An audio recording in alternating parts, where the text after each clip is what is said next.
It's really important to emphasize that since we are in a democratic state, media accountability is nothing outside of essential for us to underpin democratic governance.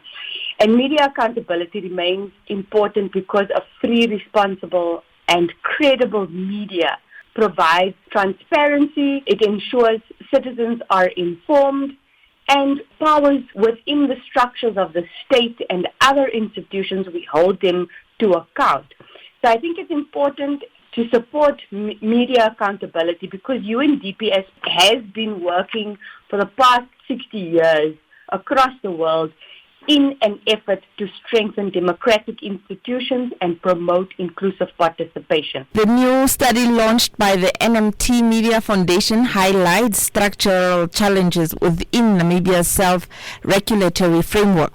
What are your key takeaways from the findings?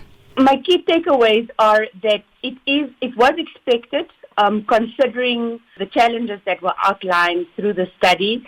There are structural weaknesses in Namibia, and I think in most countries where media are self-regulated, that include the challenge around underfunding or limitations in resources, be they financial or human resources to support self-regulatory mechanisms in the country. That also then contributes to a lack or limited public engagement that really is less event-driven but goes into the crux of understanding and allowing a community to understand fully the information that is being shared with them. And I think also there needs to be, as part of the study recommendations, significant reforms that will enhance independence and effectiveness of not only the media sector, but also that of the Office of the Media Ombudsman. So I think some of these insights for me just underscore the absolute urgency for us to, as a country, undertake the bold reforms that will safeguard media freedom and sustainability moving forward. Now, how does then the UNDP view the current capacity of institutions like the Media Ombudsman's Office to uphold public trust and media standards? So I think while the Media Ombudsman continues to play a vital role in upholding journalistic ethics and public trust, yes, the capacity of that office remains constrained, as we mentioned earlier, with weaknesses of limited funding, visibility. But I think more importantly, as UNDP, we recognize, because one of the things that we're trying to do as UNDP in Namibia is support institutions to become much stronger and responsive and ensure we promote inclusive participation. And so for us as UNDP, we see this, yes, there are certain challenges within the Office of the Ombudsman, but there are also now more than ever opportunities for us to frame what it is that we want to do moving forward. And strengthening the Office of the Media Ombudsman will be crucial for us to continue maintaining accessible, efficient, and credible media oversight. With Namibia preparing to implement the Access to Education Act, how can development partners like UNDP help ensure that media institutions in Namibia are prepared not just legally and ethically? In terms of the operationalization of Access to Information Act, I think UNDP can come in, and other development partners can come in by providing support for structural and ethical readiness of the media, by facilitating capacity building programs, by promoting ethical journalism. And then, of course, I think it's very important for us to work towards enhancing fact-checking initiatives, which is a very strong initiative that's currently being run in Namibia by Fact Check Namibia.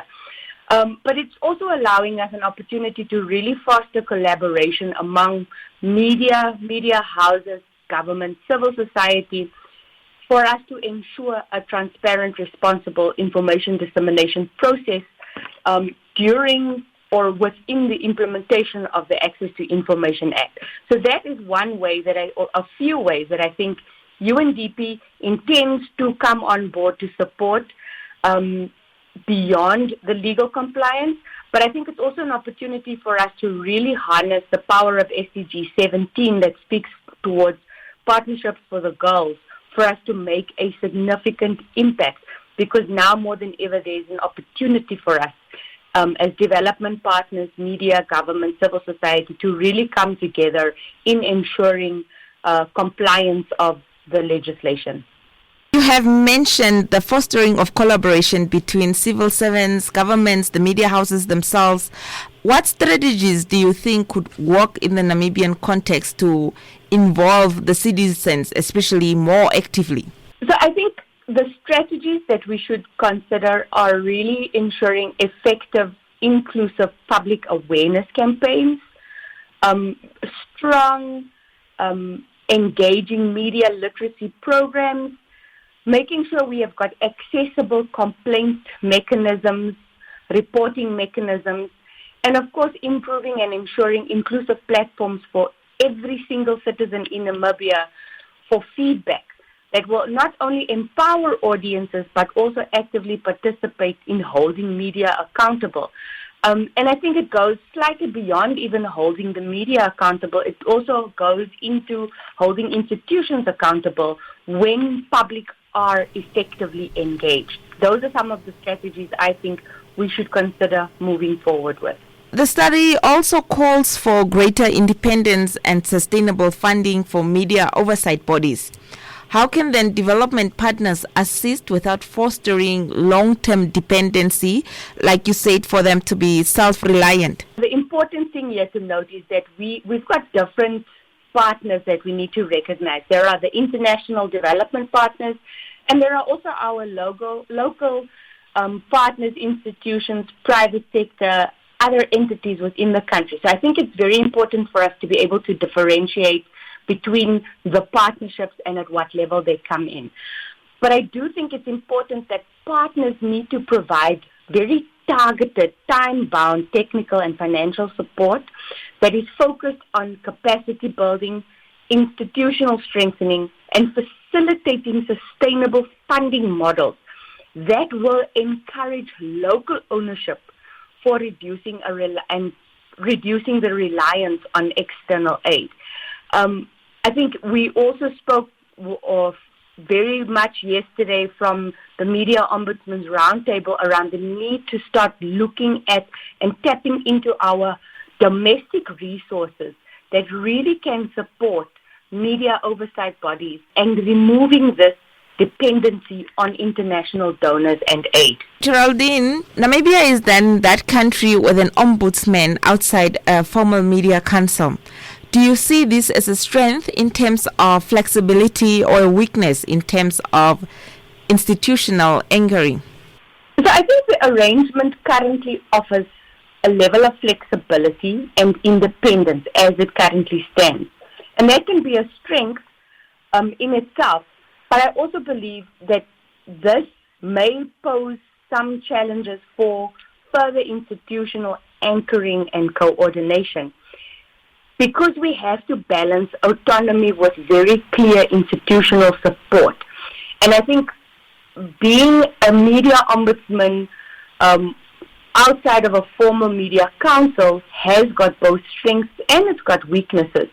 And this is something that moving forward and with the reflections from the media ombudsman should be an opportunity for us to have very strategic discourse and engagement about, do the strengths outweigh the weaknesses or vice versa? And if we should reform within the office of the ombudsman or within the media fraternity, have we looked at all the potential scenarios? So I really think it's about balancing the independence and autonomy with what does institutional support actually look like. Mm-hmm. Now, finally, just looking ahead, what role does UNDP hope to play in shaping the next phase of media reform and democratic accountability in Namibia? UNDP hope, because we are recognizing that we are in a global and geopolitical crisis at the moment, and I think with partnerships, identifying the right partnerships and effective resource mobilization, UNDP does aim to be a facilitator and the partner that can advance media reforms by strengthening democratic governance. UNDP can support and facilitate the promotion of media freedom.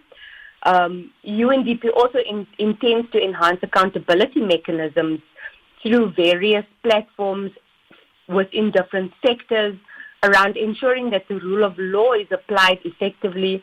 And then also, how do we support, we can also potentially as UNDP support the inclusive participation of all stakeholders for us to achieve sustainable democratic development. Those are some of our hopes and aspirations in the next 5-year cycle of UNDP strategic plan that is being rolled out from 2025 to 2029. And we need to just identify who are the right partners to come on board with UNDP, locally in country, but also from a financial resource perspective to really support the media reform and democratic accountability, but to ensure that it aligns with what the need is on the ground in country.